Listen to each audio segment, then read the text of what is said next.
পবিত্র কোরআনের অধিকাংশ দোয়াতে, নবী সাল্লাল্লাহু আলাইহি সাল্লামের সুন্নতের অধিকাংশ দোয়াতে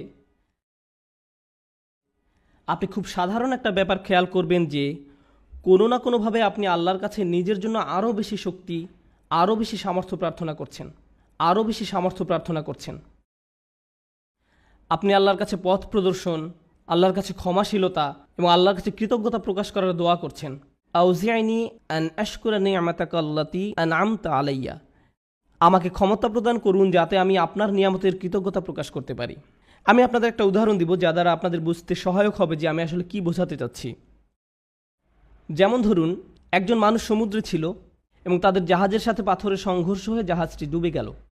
তিনি একটি কাঠের টুকরায় সমুদ্রে ভেসে আছেন, দোয়া করছেন এবং আল্লাহর কাছে দোয়া করছেন।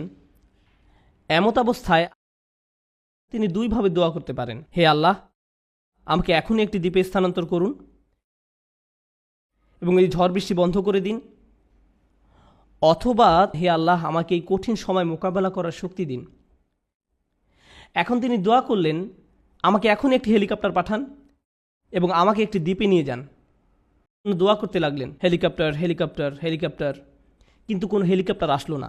তিনি বললেন, আল্লাহ, আমাকে হেলিকপ্টারও পাঠালেন না, আমি তো অনেক দোয়া করলাম, এটা ঠিক না, বাদ দাও, আমি আর দোয়াই করব না।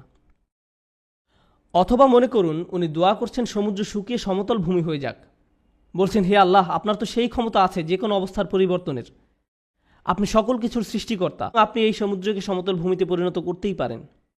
আপনি যেহেতু ইব্রাহিম আলাইহিস সালামকে নিক্ষেপ করা আগুন ঠান্ডা করে দিয়েছিলেন, আপনি আমার জন্য এটাও করতে পারেন। কিন্তু তারপরও সেটা ভূমিতে পরিণত হয় না, সমুদ্রই থেকে যায় এবং লোকটা ধীরে ধীরে ডুবে যাচ্ছেন। আমি যে বিষয়টা বলতে চাচ্ছি, আমরা মনে করি দোয়ার উদ্দেশ্য হলো আমাদের পারিপার্শ্বিক বাস্তবতা পরিবর্তন করা। কিন্তু যদি আপনি কুরআন এবং সুন্নাহর দোয়াগুলো অধ্যয়ন করে থাকেন, তবে আপনি খেয়াল করে দেখবেন যে পরিবর্তন আপনি যা চাইবেন তা একান্তই নিজের জন্য। হে আল্লাহ, আমি একটা কঠিন সময়ের মধ্যে দিয়ে যাচ্ছি, এটা কাটিয়ে ওঠার সক্ষমতা দান করুন। কিছু পরীক্ষার্থী একটা সাধারণ পরীক্ষা দিবে, তখন তারা দুই ধরনের দোয়া করতে পারে। একটি হলো, হে আল্লাহ, আমাকে এই বিষয়টি বুঝে নেওয়ার ক্ষমতা দিন, মনোযোগী করুন, আমাকে এমন ক্ষমতা দিন যেন পরীক্ষা দেওয়ার সময় আমি ঘাবড়িয়ে না যাই, অলসতা যেন আমাকে গ্রাস না করে, এভাবে নিজের জন্য দোয়া করা। অথবা তারা এভাবে বলতে পারেন, ইয়া আল্লাহ, আমি জানি এটা একটা মেডিকেল পরীক্ষা, কিন্তু আপনি এটাকে ক্লাস 2 এর অঙ্কর পরীক্ষার মতো সহজ করে দিন, যেন আমার এই সমস্যাই না থাকে। আপনি হয়তো বাস্তবতা বদলাবার জন্য দোয়া করতে পারেন, অথবা নিজের সক্ষমতা বৃদ্ধির জন্য দোয়া করতে পারেন। বেশিরভাগ মানুষ যারা ধর্মবিশ্বাসে দুর্বল, তারা নিজেদের ক্ষমতা বৃদ্ধি বা নিজেদের পরিবর্তন চায় না, এবং আল্লাহর কাছেও তাই চায়। কিন্তু আসলে কি সেই পরিবর্তন হয় না? এবং যখন পরিবর্তন হয় না, তখন তারা আল্লাহকে দোষারোপ করে, কেন আপনি আমার পৃথিবীকে পরিবর্তন করেননি, কেন আপনি সব কিছুকে আমার জন্য সহজ করে দেননি। আপনি যদি চান বাস্তবতা আপনার পক্ষে থাকবে, তাহলে আপনাকে সত্যিকারভাবে শিখতে হবে কিভাবে আল্লাহর কাছে সমর্পিত হতে হয়।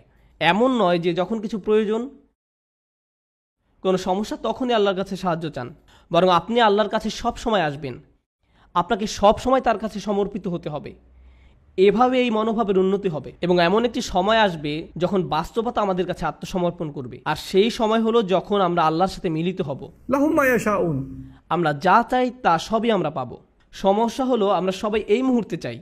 আল্লাহ বলছেন, আমি তোমাদের সবই দিব, কিন্তু এখন তোমরা কিছু ভালো অভিজ্ঞতা অর্জন করবে এবং কিছুটা পরীক্ষায় পড়বে। আর একমাত্র যে কারণে তিনি আমাদের পরীক্ষায় উপনীত